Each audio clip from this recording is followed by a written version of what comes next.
today's video, I'm gonna show you the PC that I have built for only $150, and this PC can run almost every single game that you can think of, except the top games that we have in 2025 and 2026, which are games with built-in and deeply engraved ray tracing and other shit that prevents older GPUs from running them. It's not a lack of power, it's a lack of modern technologies. Anyways, let's get into the specs. And by the way, I stole all the parts of this PC from a friend of mine so that I can make this video. Let's start with the specs. And the motherboard is taken from a Dell Optiplex 7010. The CPU is an i5-3470. The RAM is 12 gigabytes, 3 pieces of 4 gigabytes of RAM. The power supply is a 650 watts from some company in China. God knows who this company is. Anyways, GPU is a GTX 1650 from Asus with only one fan, because one fan is enough to lighten your day. And I have no fans. Nobody likes me. And I don't like myself either, by the way. I wish I was never born. Anyways, the case is just some old junk that my friend found in his rooftop. No, seriously, he literally found it in his rooftop. It was just laying there. So I cleaned it and I'm using it for this PC. The storage is 2 SSDs. One is 256 gigabytes,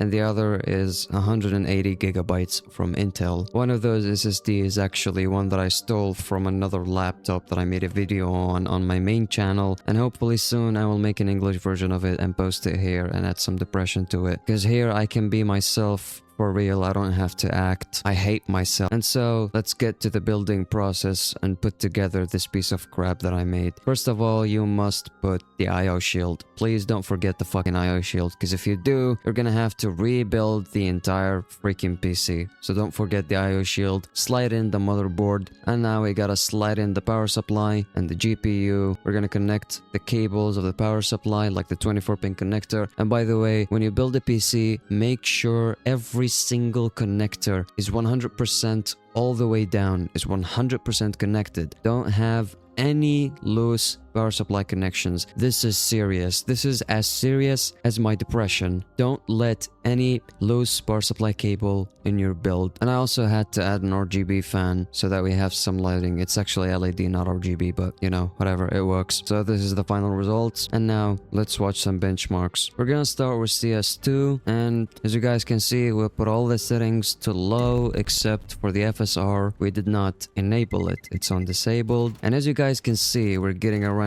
70 FPS with only around 35 on the 1% lows, which is a pretty good result for the price you're paying for this PC, in my opinion. And if you look at the temperatures, the GPU is basically freezing. The CPU is struggling a little bit, but in terms of temperature, it's doing great. It's at 56. I don't know what else you would want. Like 56 is fine, even 57, even up to 80 is fine. And the experience in CS2 is actually great. We switch over to CyberPunk 2077. We put it to low. I chose the low preset, and I did enable FSR quality, and we're getting around 70 FPS on 1080p on a PC that costs only $150. What else would you want? Like, this PC is almost depression curing. Okay, no, that's impossible, but it's great. It's doing great for its price, and we can see the PC is struggling a little bit more in Cyberpunk, but it's still doing well. In GTA V, we put the settings on minimum, and of course, it's on 1080p. We're getting 120 FPS on GTA V on $150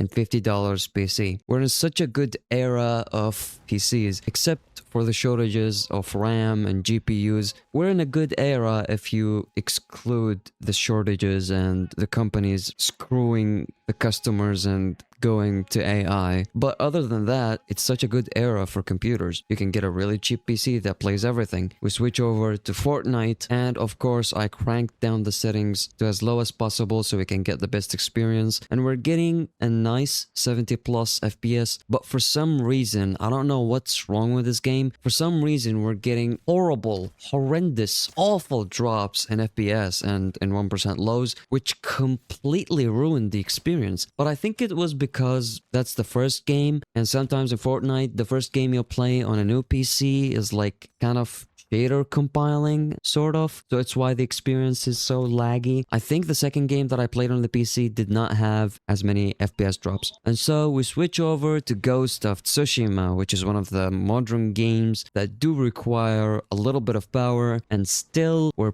pushing through it. We're getting almost 60 FPS, 55, 54. I'd say it's way more than just playable. It's great. 1080p, FSR quality. And this game is a story game, so you don't really need much more than 50 FPS. It's just a story game. In PUBG, things were absolutely horrendous because for some reason, we weren't getting any FPS. The game was super laggy. I couldn't even play. I couldn't get a single kill, and it was absolutely awful. This PC does not run PUBG, and I think it's because the CPU is way too weak for PUBG. That's probably the reason that I can think of, but I'm not really sure. I don't know why PUBG just refuses to run on this PC. We switch over to Stalker 2. Yeah, the experience is just terrible. We're getting 6 to 7 FPS. It's just not great. It's not good. It's not good. And the reason for that is that Stalker 2 have an engraved kinda inaccessible ray tracing that you cannot turn off. Anyways, next game, The Last of Us Part 2 Remastered. It looks absolutely gorgeous. I love this scene of this game. I haven't played it, but this scene of the game is absolutely gorgeous. You can see the grass and all the details. And despite all of that, we're getting 30 FPS. You don't need more than 30 FPS in a story game. So let's be realistic. This is a great experience for the price you're paying. $150 is like the price of just a modern kind of mid-range GPU, if even, you know? So like, this is great. And so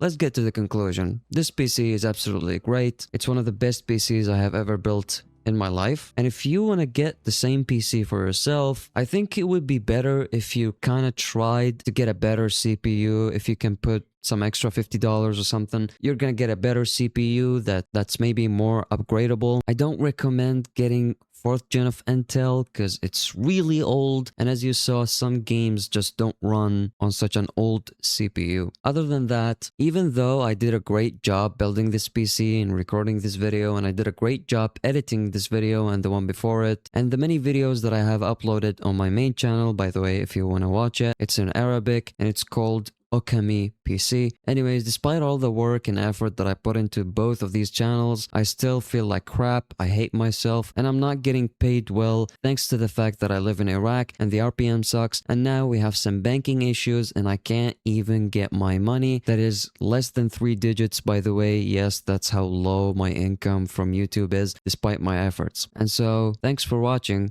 Yeah, there's nothing. Yeah, thanks for watching. See you in the next one.